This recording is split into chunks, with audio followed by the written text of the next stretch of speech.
আসসালামু আলাইকুম, সবাই কেমন আছেন? আলহামদুলিল্লাহ ভালো আছি। আজকে নতুন আরও একটি রেসিপি নিয়ে চলে আসলাম। বলেন তো এটা কিসের রেসিপি? এখন যেহেতু আমের সময়, তাই আম দিয়ে বিভিন্ন ধরনের রেসিপি তৈরি করা হয়। তো আমিও আজকে তৈরি করেছি আম দিয়ে, কাঁঠাল দিয়ে আর মসুরের ডাল দিয়ে একটা রেসিপি। সো চলে আসলাম, সেই স্বাদ হয়েছে সেই রেসিপিতে। আমার তো ভালো লাগে, আমি তৈরি করেছি, আর সঙ্গে আমার বাচ্চাদেরও অনেক ভালো লেগেছে আজকের এই রেসিপিটা। তো আমরা খুব আনন্দ সহকারে আজকে রান্নাটা উপভোগ করেছি। চলেন চলে যাই কিভাবে আমি এটা রেডি করলাম, আজকের এই আম দিয়ে কাঁঠাল।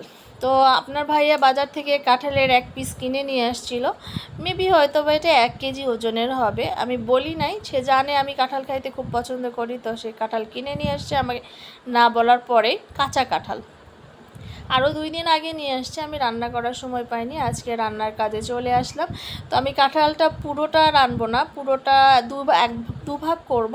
দুভাগ করে অর্ধেক হচ্ছে ভাজি করব, আর অর্ধেক হচ্ছে ডাল দিয়ে, আম দিয়ে, কাঁঠাল দিয়ে রান্না করব। তো এখানে দেখেন, সমান ভাগে 2 ভাগ করে নিয়েছি। একটা দিয়ে আমি হচ্ছে ডাল দিয়ে, আম দিয়ে রান্না করব, আর একটা ভাজি।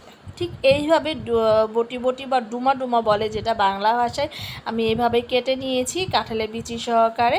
আর একটু পিচ করে আলু দিয়েছি, ভালোভাবে ধুয়ে নিব কাঁঠালটাকে। তো কাঁঠালটাকে ভালোভাবে ধুয়ে নিয়ে এক সাইডে রেখে দেব।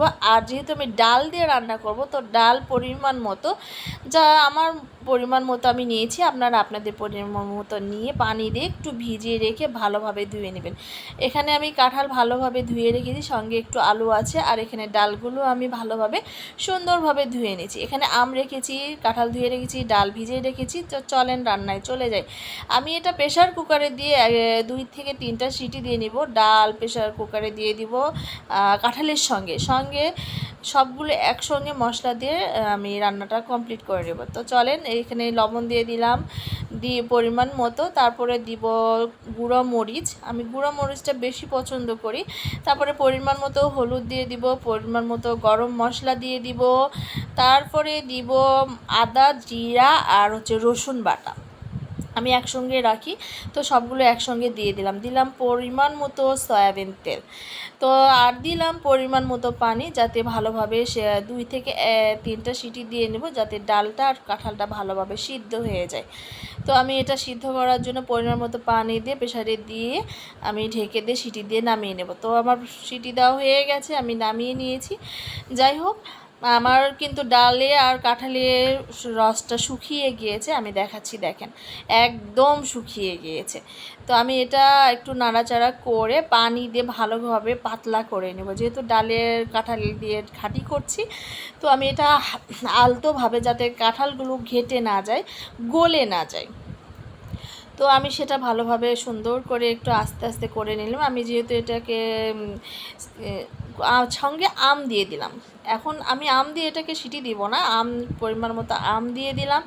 আমার আম খাইতে খুব ভালো লাগে, তো কাঁচা আম আমি দিয়ে দিলাম। দিয়ে এইদিকে চলে যাব এটাকে বাগার দেওয়ার জন্য। তো এখানে পরিমাণ মতো সয়াবিন তেল দিয়ে নিলাম। আমি বেশিরভাগ সরিষার তেল দিয়ে রান্না করি, বাট আমার সরিষার তেল আজকে শেষ হয়ে গিয়েছিল, এই জন্য আমি সয়াবিন তেল দিয়ে রান্না করছি। পেঁয়াজ দিয়ে দিলাম, দিয়ে দিব পরিমাণ মতো জিরা আর 5 ফোড়ন। যত মানে কাঁঠাল আর ডালে 5 ফোড়ন আর জিরা যত দিবেন, তত হচ্ছে স্বাদটা বেশি ভালো হবে।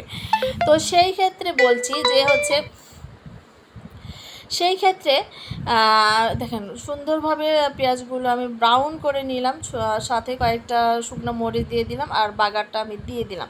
বাগারটা যেহেতু আমি দিয়ে দিয়েছি, সেই ক্ষেত্রে এখন আমি এটাকে ভালোভাবে একটু বলক তুলে নেব এবং নাড়াচাড়া করতে থাকবো, যাতে ডালটা নিচে না লেগে যায়।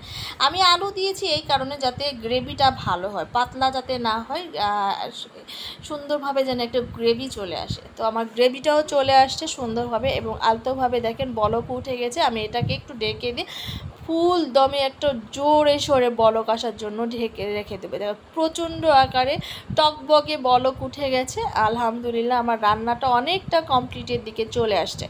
তো আলহামদুলিল্লাহ, এখন আমার রান্নাটা হচ্ছে, আরেকটু রান্না করে নেব, বলকটা আরেকটু ভালোভাবে দিয়ে নেব।